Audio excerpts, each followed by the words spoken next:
Good morning बच्चों। आज हम न्यूमेरिकल के साथ साथ कुछ बहुविकल्पीय क्वेश्चन भी पढ़ेंगे। आइए आपको बताते हैं कुछ महत्वपूर्ण बहुविकल्पीय प्रश्न जो फर्स्ट लेसन से परीक्षाओं में, वो चाहे कंपटीशन की परीक्षाएं हों या किसी विद्यालय की अपनी कोई परीक्षा हो, सभी प्रकार की परीक्षाओं में पूछे जाते हैं। इसके पहले मैंने साइंस का एक वीडियो जारी किया था जिसमें कुछ इम्पोर्टेंट क्वेश्चन के बारे में डिस्कस मैंने किया था। आज मैं कक्षा 9 की बुक से आपको बहुविकल्पीय प्रश्न को समझाऊंगा और बहुविकल्पीय प्रश्न के बाद छोटे मोटे जो न्यूमेरिकल होंगे उनका भी एंड करूंगा। लेकिन सबसे पहले 15 क्वेश्चन इसमें बहुविकल्पीय के दिखाए गए हैं। आइए हम शुरुआत करते हैं पहले प्रश्न से। पहला प्रश्न हमसे कह रहा है, निम्नलिखित में कौन सदिश है?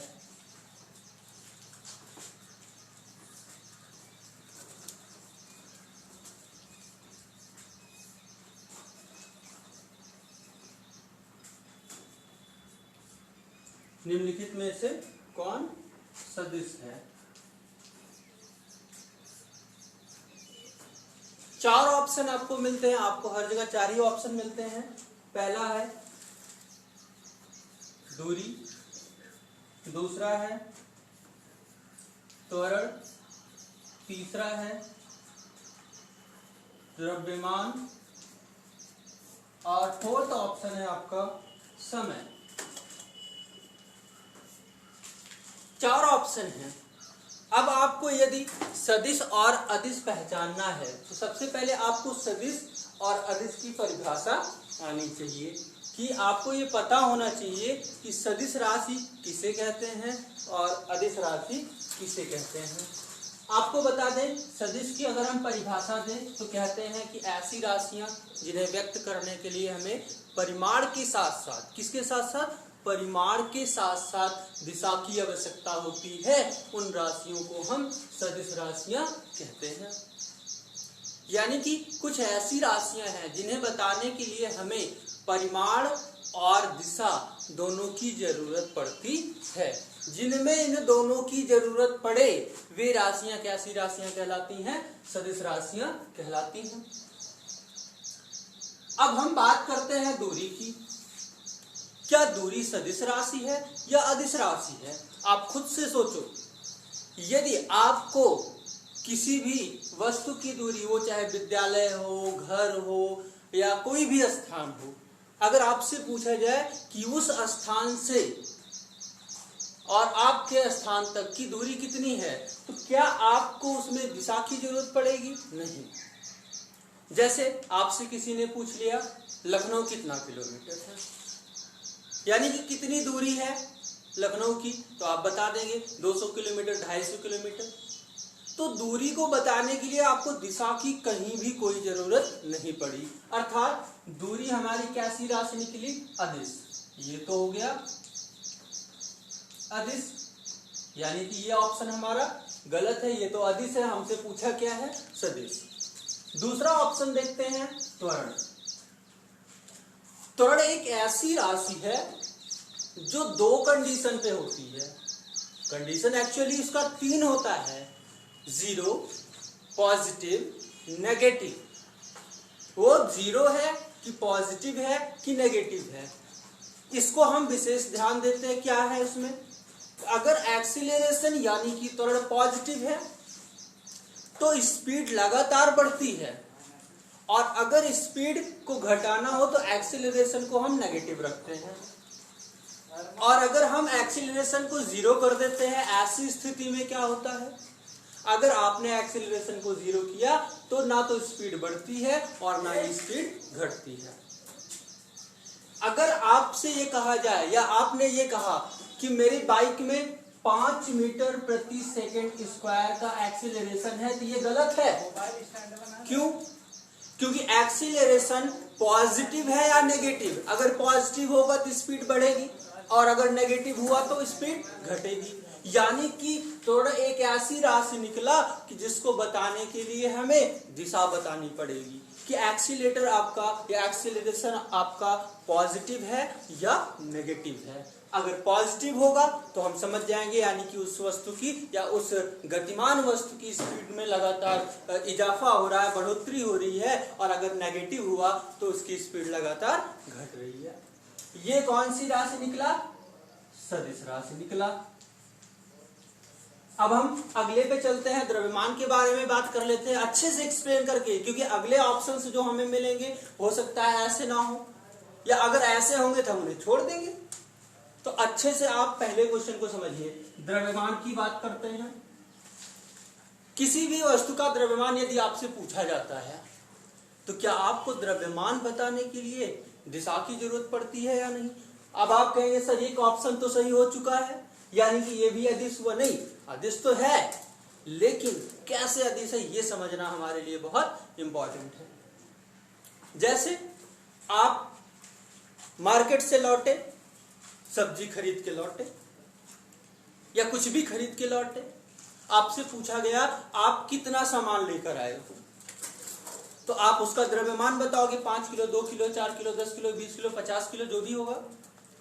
ऐसी स्थिति में कहीं दिशा की जरूरत पड़ी नहीं, अर्थात ये ऐसी कैसी राशि निकली? अदिश राशि निकली। अगले समय की अगर हम बात करें तो बहुत ही आसान होता है। जैसे मैंने आपसे पूछा कितना टाइम हो रहा है, तो आप क्या बताएंगे? सर 5:25 पूरब की दिशा में, या पॉजिटिव या नेगेटिव? नहीं, यानी कि समय को बताने के लिए सिर्फ समय यानी कि उसके परिमाण, उसकी संख्यात्मक वैल्यू और उसके मात्रक की जरूरत होती है, उसमें कहीं दिशा की आवश्यकता नहीं पड़ती है। इसलिए ये राशि भी कैसी हुई? अदिश राशि होगी। सेकंड ऑप्शन हमारा सही था। दूसरे क्वेश्चन पे चलते हैं। निम्नलिखित में कौन अदिश है? पूछ लिया, ये देखो। इसके पहले क्या पूछा था? सदिश। इस बार पूछ रहा है कौन अदिश है। अब आपको बताना है कि इसमें से कौन अदिश है। 4 ऑप्शन है आपके पास। पहला ऑप्शन मैं बता दूं, विस्थापन, त्वरण, बल, कार्य। विस्थापन पहला ऑप्शन, दूसरा है त्वरण, तीसरा है बल, और चौथा ऑप्शन है कार्य। यानी कि कौन अदिश है? इस बार इसमें ज्यादा सदिश है, सिर्फ एक अदिश है, यानी कि एक को ढूंढना है जो अदिश होगा। अगर जांच करते हैं और चेक करते हैं भाई कौन है, विस्थापन की बात करते हैं। दूरी और विस्थापन में हमने अंतर बताया था आपको। अगर दूरी विस्थापन में अंतर बताने के बाद आप खुद से समझ सकते हैं कि मैंने बताया था दूरी कैसी राशि थी, वहां पर अधिष्ठित विस्थापन क्या होगा? सदिश। वैसे भी आप समझना चाहें तो समझ सकते हैं। जैसे आपसे पूछा गया कि आप जहां पर थे वहां से कहां हैं। इस बार दूरी नहीं पूछी जा रही, इस बार पूछा जा रहा है आप कहां हैं, यानी कि आपका डिस्प्लेसमेंट यानी कि विस्थापन आपसे पूछा जा रहा है।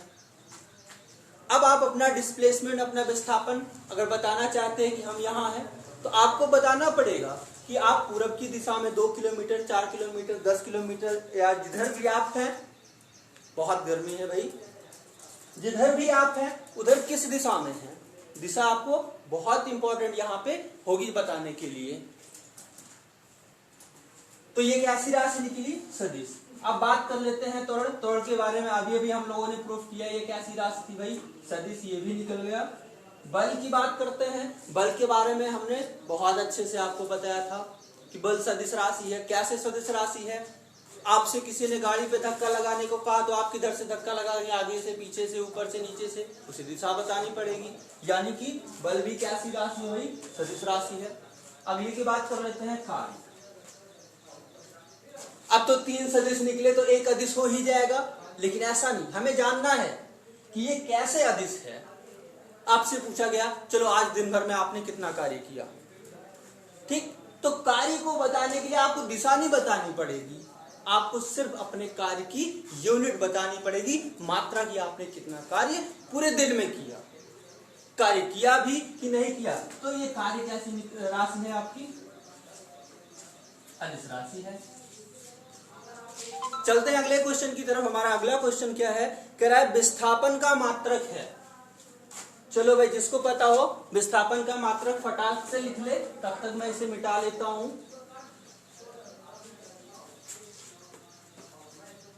तीसरा क्वेश्चन है विस्थापन का मात्रक बताओ।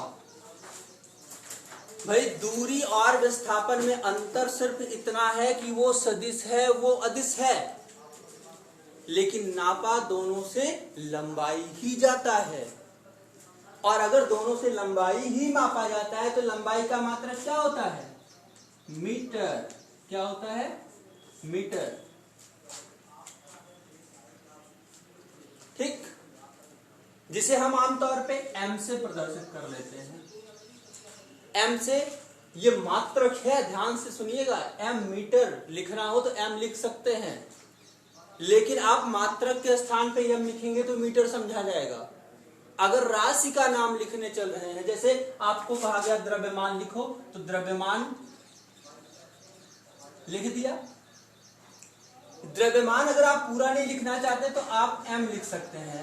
m का मतलब मास, मास का मतलब क्या होता है, द्रव्यमान होता है।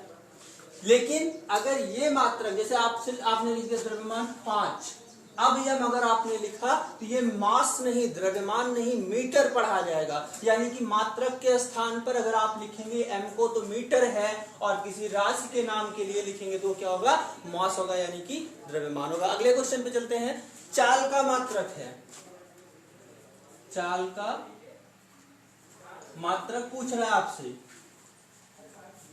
चाल का मात्रक क्या होता है, आपको किसी राशि का मात्रक जानना हो तो अगर उसका आपको सूत्र पता है तो आप बहुत आसानी से उसका मात्रक जान सकते हैं। आइए देखते हैं कि चाल का मात्रक क्या हो सकता है। हम सूत्र जानते हैं, चाल बराबर होता है दूरी बटा समय। चाल बराबर क्या होता है, दूरी बटा समय। दूरी का मात्रक क्या होता है भाई, मीटर, और समय का मात्रक क्या होता है, सेकेंड। तो मीटर बटे सेकेंड अर्थात मीटर प्रति सेकेंड, ये उत्तर हमारा सही हो जाएगा। अगले क्वेश्चन की तरफ चलते हैं। अगला क्वेश्चन है वेग का मात्रक बताओ।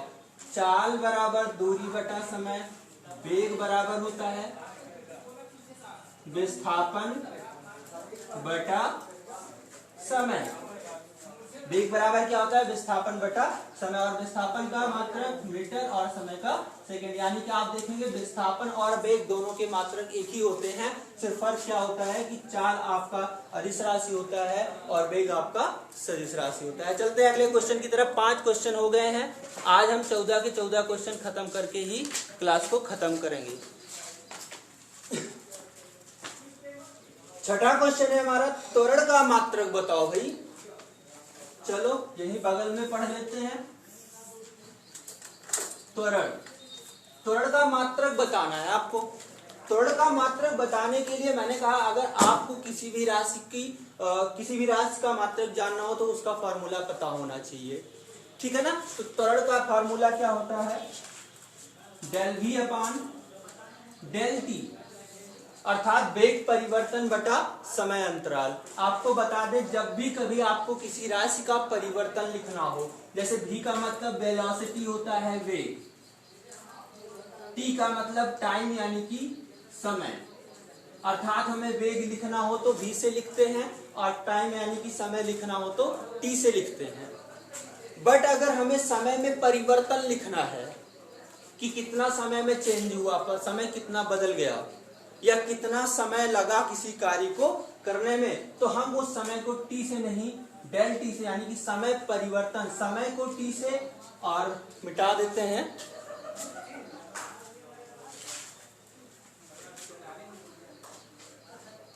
समय परिवर्तन को डेल t से प्रदर्शित करेंगे। वेग को किससे करते हैं, v से। वेग परिवर्तन को डेल v से। ऐसे किसी भी राशि के परिवर्तन को, वेग परिवर्तन हो, समय परिवर्तन हो, त्वरण में परिवर्तन हो, त्वरण को हम ए से प्रदर्शित करते हैं, त्वरण में परिवर्तन को डेल ए से प्रदर्शित कर देंगे। क्षेत्रफल को ए से प्रदर्शित करते हैं, क्षेत्रफल में परिवर्तन को डेल ए से। वॉल्यूम यानी कि आयतन को हम v से प्रदर्शित करते हैं, और उसमें वॉल्यूम में यानी कि आयतन में परिवर्तन अगर हमें लिखना हो तो डेल v से। ये हो जाता है। तो हमारा त्वरण का जो फॉर्मूला होता है वो del v upon del t होता है। ऐसी स्थिति में अगर हम इसका मात्रक निकालें तो आइए देखते हैं क्या हो सकता है। त्वरण बराबर लिखा है del v upon del t. बेटा वेग हो या वेग परिवर्तन, परिवर्तन करने से मात्रक नहीं बदलता, क्योंकि समय और समय में परिवर्तन, जैसे आपसे पूछा गया समय कितना हुआ तो आप बताएंगे घंटे में, मिनट में या सेकंड में। लेकिन अगर आपसे ये पूछा जाता है कि समय में परिवर्तन कितना हुआ, तब भी तो आप मिनट, सेकंड या घंटे में ही बताएंगे, इसलिए मात्रक नहीं बदलता। तो यहाँ पे वेग का मात्रक क्या होता है, मीटर प्रति सेकंड सबका बटा टाइम, टाइम का मात्रक फिर से सेकंड। इसका हर एक है, इसका हर सेकंड है। आपको पता होगा मीटर बटे सेकंड गुणे सेकंड, भाग का निशान सेकंड भागे एक, ऐसे ही तो ये लिखा हुआ है। इसको कैलकुलेट करते हैं, आपने 8 में पढ़ा होगा। मीटर बटे सेकंड, यहाँ चिन्ह बदल जाएगा और ये 1 बटा सेकंड हो जाएगा। मीटर एक कम, मीटर सेकंड, सेकंड की गुणा हो जाएगा तो सेकंड की घाते 2, अर्थात त्वरण का मात्रक हुआ मीटर प्रति सेकंड स्क्वायर। ठीक है, अगले क्वेश्चन पे चलते हैं। अगला क्वेश्चन हमारा है वेग परिवर्तन की दर को क्या कहते हैं। देखो अभी अभी मैंने लिखा यहाँ पे कि वेग परिवर्तन की दर को क्या कहते हैं, त्वरण कहते हैं। ये 7 क्वेश्चन कंप्लीट। अगला क्वेश्चन बहुत इंपॉर्टेंट है, देखते हैं क्या है क्वेश्चन आपके लिए।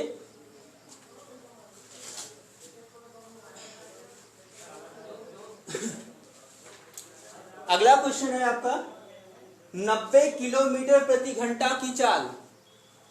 90 किलोमीटर को km से, प्रति को ऐसे बटे से, घंटा को h से, किलोमीटर प्रति घंटा की चाल से चल रही कार। एक कार थी जिसकी चाल थी 90 किलोमीटर प्रति घंटा।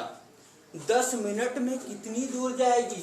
चाल इसकी है इतना, और मिनट किसका मात्रक है भाई, किसका मात्रक है, समय का। समय को किससे नोट करते हैं, t से।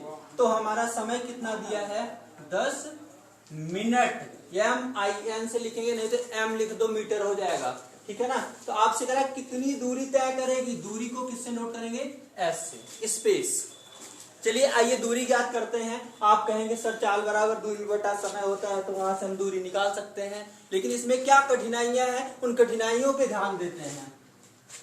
यहाँ पे अगर हम गौर करें तो समय का मात्रक घंटे में लिखा हुआ है, और यहाँ पे समय का मात्रक समय यहाँ भी है, वो किस में है, मिनट में है। जब तक हमारे सारे मात्रक एक ही पद्धति में नहीं होंगे, कितनी पद्धतियां होती हैं, CGS, MKS, SI, FPS, ये 4 पद्धतियों में हम मात्रकों को पढ़ते हैं। या तो सभी मात्रक, सभी राशियों के सभी मात्रक जब एक ही पद्धति में होंगे तभी हम सवाल को हल कर पाएंगे। वो चाहे CGS हो, चाहे MKS हो, चाहे SI हो, और चाहे FPS हो। CGS का मतलब C का मतलब सेंटीमीटर, G का मतलब ग्राम, S का मतलब सेकेंड, M का मतलब मीटर, K का मतलब किलोग्राम, S का मतलब सेकेंड, S का मतलब सिस्टम, I का मतलब यानी कि अंतरराष्ट्रीय प्रणाली, इंटरनेशनल सिस्टम होता है। FPS का मतलब फुट, P का मतलब पाउंड्स, और S का मतलब सेकेंड।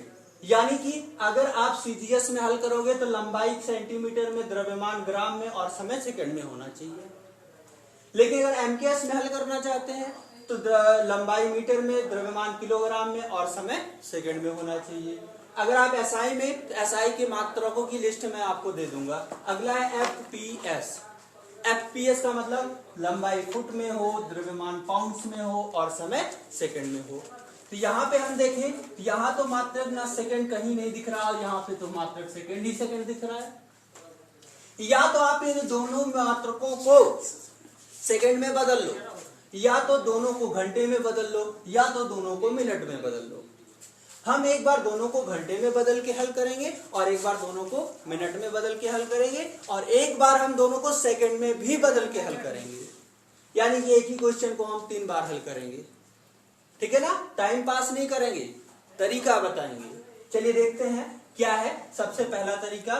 तो यहाँ पे हम इसको मिनट में बदलते हैं। क्या लिखा हुआ है, 90 किलोमीटर प्रति घंटा, प्रति का मतलब बटे, घंटा मतलब नीचे लिख दिया घंटा।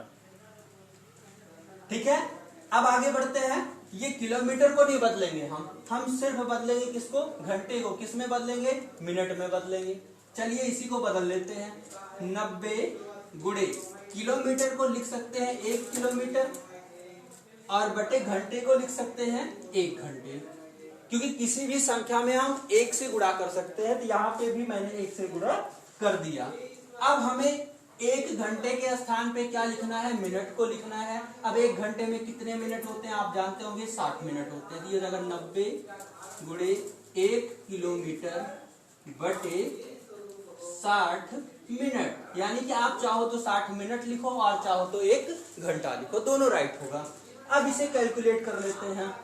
ये 0 से 0 कट गया, 3 दूना 6, 3 त्रिका 9, 3/2 किलोमीटर प्रति मिनट, 3/2 किलोमीटर प्रति मिनट। अब देखो यहाँ पे हो गया मात्रा क्या, दोनों सेम टू सेम। अब इसको हम इसके साथ गुणा या भाग कर सकते हैं। अब लगाएंगे चाल बराबर दूरी बटा समय से, चाल बराबर दूरी बटा समय। यहां से दूरी निकालना है, क्वेश्चन मार्क वही लगा रखा है मैंने। तो दूरी बराबर हो जाए आपका चाल गुणे समय। ठीक है, आगे हल करते हैं इसे। चाल कितना निकल के आया भाई, बदलने पे 3/2 किलोमीटर, या अभी मात्रक नहीं लिखते हैं, सिर्फ अंक ही लिखते हैं। आगे आपका क्या लिखना है, समय, समय कितना है भाई 10 मिनट, 10 तिहाई 30/2 बराबर 15। मात्रक क्या आया, इसका मात्रक था किलोमीटर प्रति मिनट में।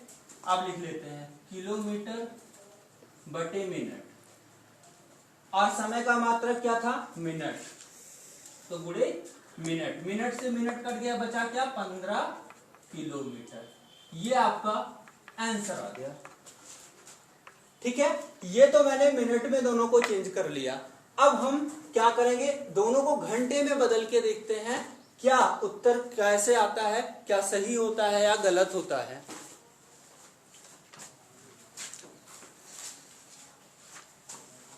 दोनों को किस में बदलेंगे, घंटे में बदलेंगे। आइए चेक करते हैं।